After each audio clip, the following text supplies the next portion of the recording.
Hi, guys. We are going to talk about spectrophotometry today and using a spectrophotometer. This is specifically for Investigation 1. And in Investigation 1, I want to teach you how to use a spectrophotometer, and we're also going to learn about dilution. So the whole point of Investigation 1 is to check out the relationship between concentration and transmitted light. So before we get into that, let me tell you a little bit about light and a spectrophotometer. So before we get to the machine itself, let's talk about light. Light does three things. Light is going to reflect, light is going to absorb, and light is going to transmit. And this is what the spectrophotometer is built on. And I'll show you like what the light does in a spectrophotometer and how it interacts with the sample. But basically, when it interacts with the sample, it has three options. With the sample and things in the sample, light is either going to reflect, absorb, or transmit. So let me show you our spectrophotometer. Okay, here she is. So this is our spectrophotometer. This is where your sample goes. You just lift this up and put your sample in here.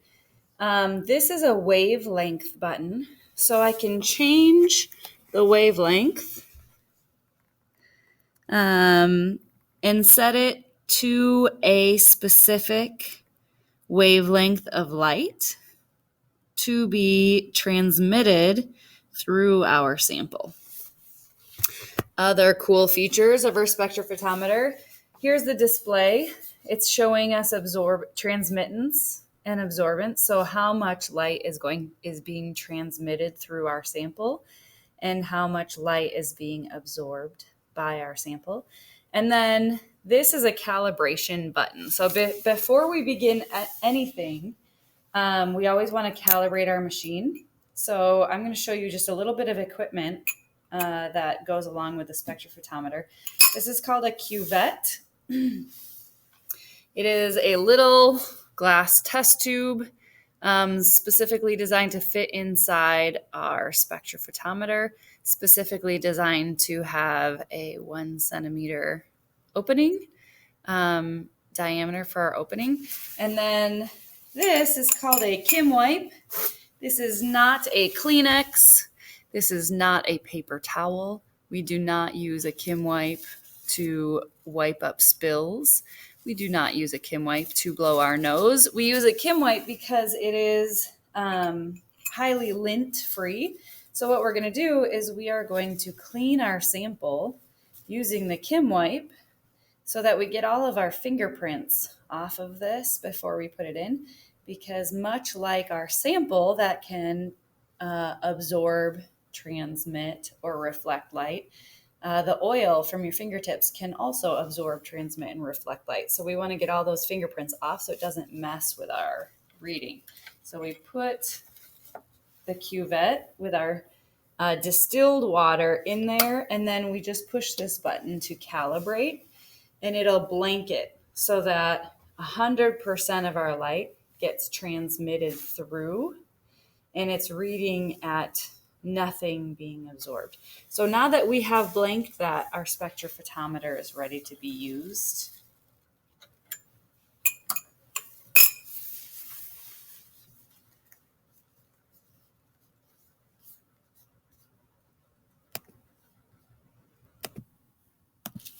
Okay, and let me talk you through what a spectrophotometer does.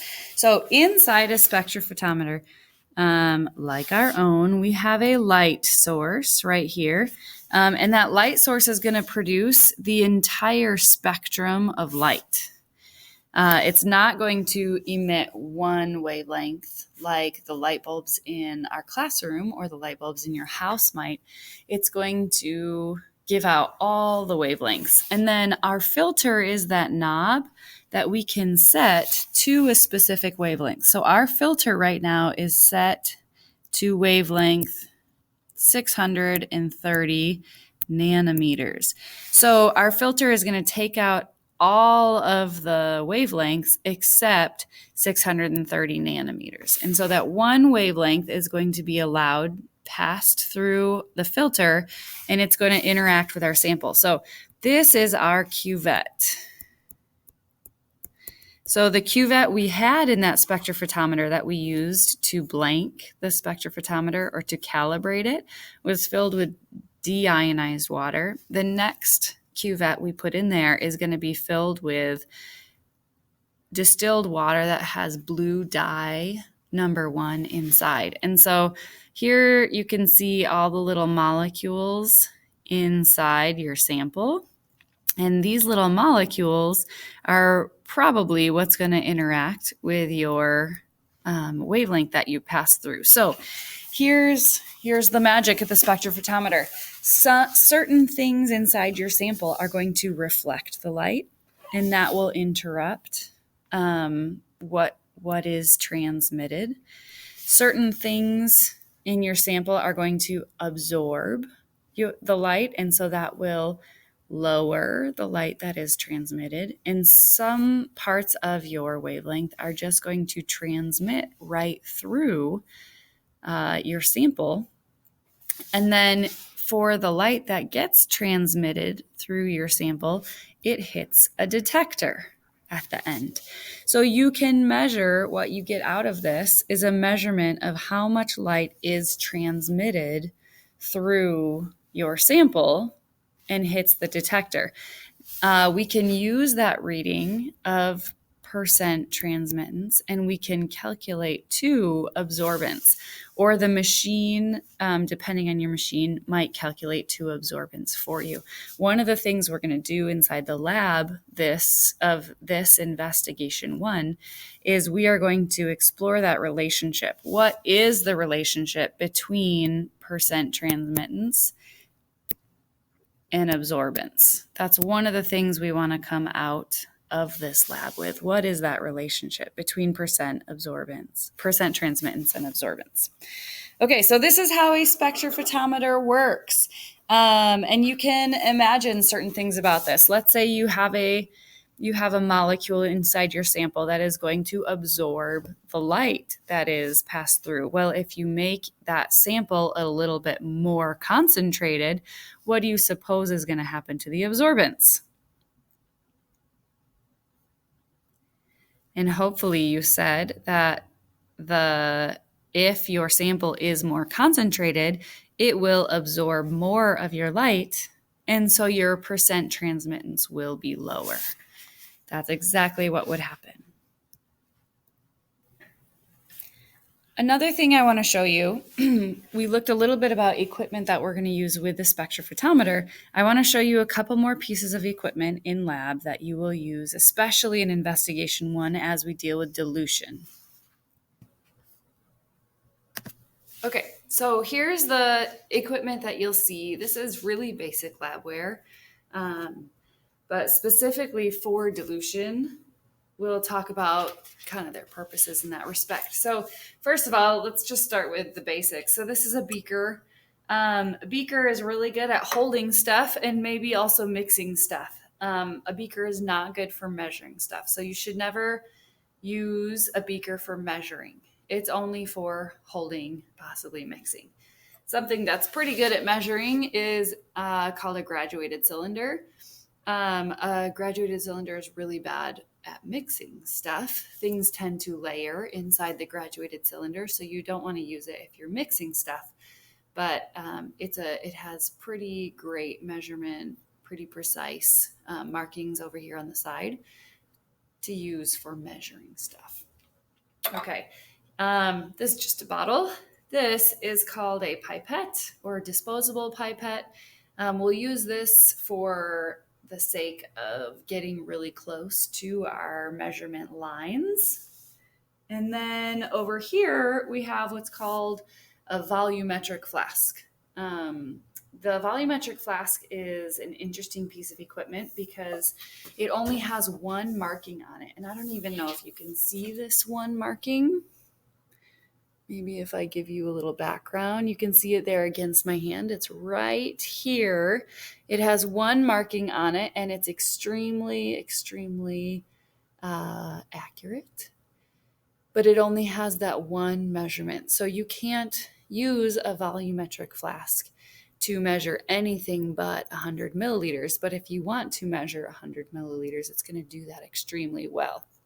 The other cool thing about a volumetric flask is it mixes really well. And that's what I kind of want to show you today. If we go ahead and pour into this, you can see that as I pour, the mixture automatically runs down the sides, and it's going to run down the sides and around and kind of scoop up. And so it's going to measure for, or it's going to mix really well for you. Now, when you're using a volumetric flask, sometimes it seems like the bulb at the end takes forever to fill up. And so people get impatient and they keep going at the same rate and they just overshoot. So our line was right there and I have overshot my line, which means that if I was doing a dilution where I put a specific amount of stock solution in here and add water up to the line, I've overshot my line and there's absolutely nothing you can do about that. You have to dump the whole thing out and start over. So a better method would be to fill the bulb quickly and then maybe use a disposable pipette to fill the neck up to that line. When you fill the neck up to that line, another good reminder is if you ever overshoot and you have to pour something out, make sure you pour it out into the disposal container and you don't ever pour back into your source. So again, that's worth saying twice. If you ever overshoot your mark and you have to take some out, whether it's powder or a solution, you never want to pour back into the source. You're going to contaminate your entire source. Okay, so if I was here and I was going to measure up to that line, I would kind of fill quickly until I get close. And then once I'm close, I'm going to take a pipette. I'm going to get down on the level of my measuring line until the front of the measuring line and the back of the measuring line are the same. And then you can fill until the bottom of the meniscus is level with your line. You also want to be careful if your face is close to your tabletop. You want to be careful that you are far enough away from your beaker or your Erlenmeyer flask or your volumetric flask so that if you accidentally miss and spill or knock it over and spill, you can get your face out of the way before that liquid comes in contact with you. All right, so those are a couple pieces of glassware to be aware of: beaker, graduated cylinder, volumetric flask, and you should also know purposes. So good for mixing and holding, good for measuring, lots of different measurements. Volumetric flask, really great for diluting up to a very specific measurement. Okay, last thing I want to walk you guys through is dilution calculations. So before we talk about the math behind it, let me just walk you through conceptually what's about to happen. So when we do a dilution, all you're doing is you are adding water. So one thing to realize, if you have something, let's say here is our solution. Our solution currently is at 0.5 liters and currently has 3 moles of solute dissolved into your 0.5 liters to make 0.5 liters of solution. Okay, so if we our current molarity here would be 3 moles divided by 0.5 liters. Remember, molarity is often written as an M, and it's always going to be moles of solute over liters of solution. Not liters of water, but liters of solution. Okay, so that would give us a molarity of 6. We have a 6 molar solution. Okay, so if I'm going to go up to my beaker up here and I'm going to add in volume, I'm going to add in water. So no extra solute is going to be added, only water, and I'm going to dilute up to, let's say, the 1 liter mark. So now I have 1 liters of solution. Notice my molarity, my moles of solute in solution has not changed. My volume has changed. So moles has not changed, volume has changed. So think to yourself here, what is molarity going to do? Is molarity going to go up or is molarity going to go down? And if you're increasing volume, increasing the denominator, your molarity is going to go down. So our new molarity will have the same amount of moles of solute. It's going to have a larger amount of volume of your solution. And so our molarity of the solution, you can see, is going to go down. Notice it has changed. So that's exactly what a dilution is. Your solute stays the same. The volume of your solution is going to increase as you add water. And so your molarity of your solution is going to go down. So in our situation, what we have is we're going to take our stock solution that has a specific amount of solute dissolved in it already. We're going to take that stock solution and we're going to take a part of it out into and put it into a new container. Now, if you look at the directions in your lab, your pre-lab rather, that would be in step 3. It's telling you that you're going to collect percent transmittance for the following dilutions of stock water. So you're going to go 10 milliliters of stock, 0 water, 8 to 2, 6 to 4, 4 to 6, 3 to 7, 2 to 8, 1 to 9, and then 0 stock to 10 milliliters of water. So I'm going to show you how to calculate your new molar concentration.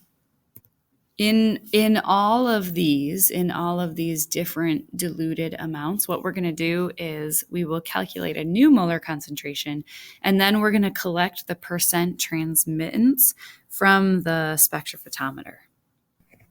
Okay, before we really get rolling here, let me give you just a couple calculations or a couple numbers that will be helpful to you. So our stock solution is the concentration of our stock is going to be 7.792 times 10 to the negative 6th molar. You can also write this as 7.792 micromolar, if that's easier. When we put our stock solution into our spectrophotometer, so that would be stock to water, that would be a 10 to 0 relationship. We got 1.013 as a reading. And then we're going to do 826446372819 and 010. Okay, we also started this whole thing by blanking that cuvette full of DI water. That would be our 0 stock 10 mils of water, and that gave us an absorbance of 0. Although I guess they're asking us for transmittance, so perhaps we should do transmittance instead of absorbance. So this would be our transmittance of only stock is going to be 9.8%, and our transmittance of only DI water is going to be 100%. Okay, there you go. So there's a little bit of data for you. So now with that data in mind, let's get rolling on these dilution calculations. Okay, so what we're doing is we're taking out a little bit of stock. Okay, so in this first one right here, our 8:2, we're going to take out 8 milliliters of stock. I better make my test tube a little bit bigger. And then it's going to have a set amount of moles of solute in there. And that ratio, remember, is right above you. We have our concentration of moles to liters. So we have our volume amount. And then we're going to add 2 milliliters of water to give us 10 milliliters of volume total. And so, so what you want to do math-wise is you want to figure out how many moles are in the stock amount that you took out.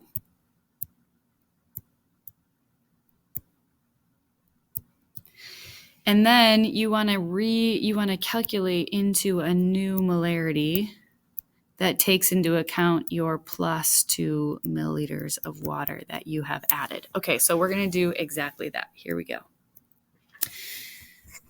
Okay, so to figure out the number of moles that I have taken out and put into my little cuvette, I'm going to take the concentration, which is moles per liter, and I'm going to multiply it by the amount of stock solution I took out. So 7.792 times 10 to the negative 6, and this is your molarity. I'm going to write it as moles per liter, and just to keep myself safe, this is going to be liters of stock.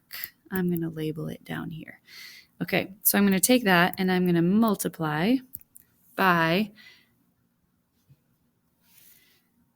0.008 liters, which is my volume of stock that I have taken out. Okay, so if I do that,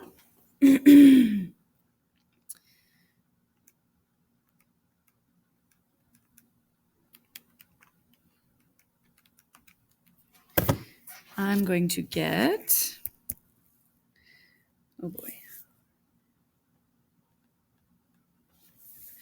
6.2 times 10 to the negative 8th. And notice I multiplied concentration of stock by liters of stock. And so my only unit that I'm going to have now is moles. All right, so inside my cuvette, I have 6.2 times 10 to the negative 9th moles of blue dye number 1, because that's what we're using. We're using blue dye number 1. And now I want to figure out my new molarity. So I'm going to take 6.2 times 10 to the negative 9th moles, because that is the amount of moles I have inside my cuvette after I have added the 2 milliliters of water, and also before I have added the 2 milliliters of water. And I'm going to put it over my new volume, 0.01 liters of solution total in my diluted solution. So I'm going to get 6.234 times 10. Let me erase some of this over here. To the negative 6th molar, or moles per liter. Okay, so this is my new concentration of my diluted amount, where I have taken 8 milliliters of the stock solution and added 2 milliliters of water to create my new amount. So now I'm going to take this and plug it into the spectrophotometer to get my transmittance data for my 8-2. Okay, so next we're going to collect all this transmittance data together. We'll make the dilutions together, and then I'm going to show you a little bit about how to plug this information into Excel so that Excel will do the calculations for you. And then we'll make a couple graphs out of this data to see if we can't figure out that relationship between transmittance and absorbance.